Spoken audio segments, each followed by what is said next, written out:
They say in the community of people who are really into gear that you're either a flashlight guy or a knife guy, and I am definitely a flashlight guy. Today I'm reviewing the Acebeam Rider RX Everyday Carry Light. This is pretty much your bog standard AA style tube light. It's just like all the others. It's advertised about 650 lumens, which I don't have a way to test that, but it seems to put out that much. It's got a rechargeable battery. It's your In most ways it's pretty much bog standard as an everyday carry flashlight. It's got the typical features. It's got one button, and as you click it, it will cycle through the different brightnesses, with the top one being 650 lumens. It also has this SOS mode, which I'm not a big fan of these strobing modes, but if you are, it at least has one. It only has the SOS mode. It doesn't have that like tactical strobing mode, but I don't find it terribly useful anyway, so I'm kind of glad it doesn't have it. The one thing I do wish it did is I wish there was a way to set it so that whenever you turn it on, it'll automatically go to the brightest setting and then you can cycle it down. But that's not a huge complaint. I really do like the one button simplicity, so you're not messing with it too much. The unique feature though on this light that sets it apart from other ones is it's also supposed to be a fidget toy. That's the kind of devices that people with sensory issues will use to like calm themselves or focus. This one has a bolt action effect, which is just 3 click points, and you can move the belt clip into positions in like a bolt action pattern. So like if this is like a rifle, so I'm not the kind of person who needs a sensory device.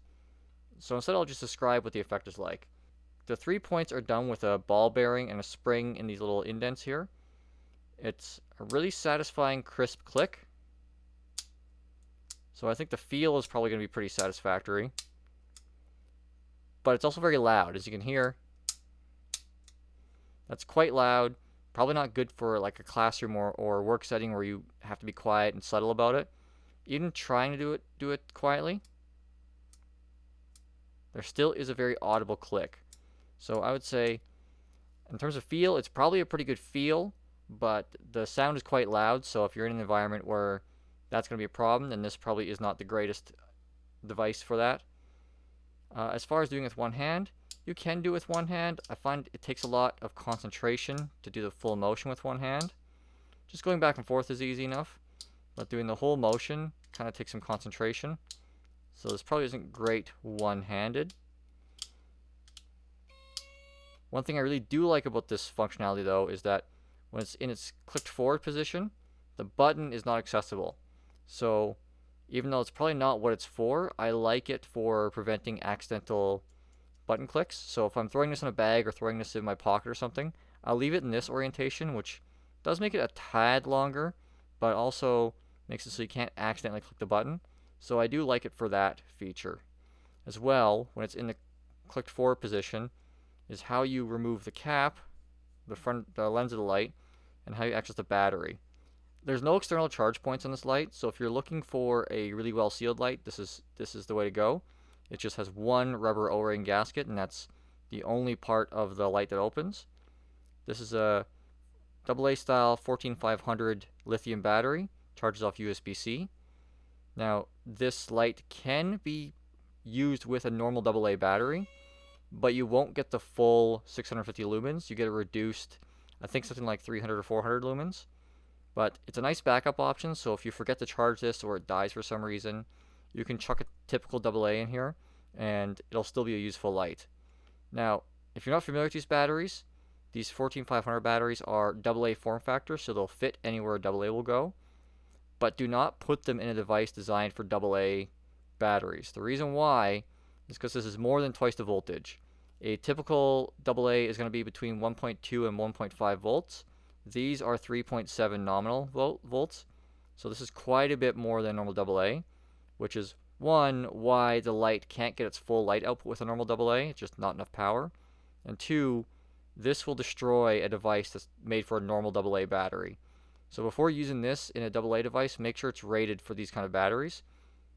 As for longevity, I haven't actually done a test on how long the battery lasts from a full charge, but I find it's on par with my other lights, which is that I use these nightly and I go for 2-3 weeks without charging them.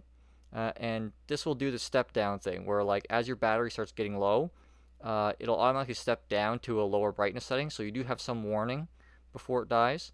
So even though I haven't tested how long this light will actually last on a full charge, I would say it's probably more than good enough. I use it almost nightly and I haven't had a problem. Okay, so as you can see, I'm in my garage. There's barely any visibility in here.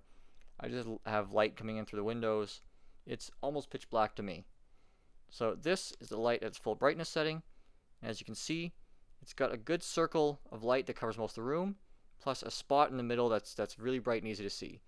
So as you can see, this is pretty satisfactory light output. If we go over to the engine over here, so right now I'm looking at the engine bay of the charger, and as you can see, if you had to do some roadside work in pitch black, this light is more than good enough for that. Here I am in an outdoors area in a back alley. As you can see, it does a pretty good job. It wouldn't be my ideal light for large outdoor areas, but it does the job passably. Okay, a couple final thoughts. So this rainbow part here, which this is the color I chose. You can choose from, I believe, blue, light gray, dark gray, and this rainbow. I picked this rainbow because I like it, and I'm tired of losing black flashlights, so I'm going to start buying more bright colored flashlights. This part here is actually removable. If you remove these two screws here, you can actually slide this whole thing off, and you can even put the belt clip back on it and use it like a normal light. I feel like this sheath is probably the weakest part of the light and most likely get damaged, so it is good that you can take it off. So it might just be a little bit less durable than other lights, but the inside part here is, I believe, aircraft aluminum, so just like any other light of this form factor, the build quality seems to be pretty good. It's not heavy, but it doesn't feel like it's made of Chinesium. It actually feels substantial, like it's made of real aluminum. This belt clip I like because without having to change anything, without having to unscrew it or do anything, it can go on in both orientations. It can slide into a belt like this, or it can slide on like this, which I really like because on a belt, I would want to wear it like this, and if I was putting it on a hat as a hat light, then this area works really well. And it seems to be designed for that because this area here is pretty big, which is what I would need to fit over most belts. And this area here is a lot smaller, so it would pinch to a hat tighter. So I think that's what they were thinking with this. It could go on a belt or a hat really easily, and I like that. This runs a little bit under $50, which I think is appropriately priced for this type of light.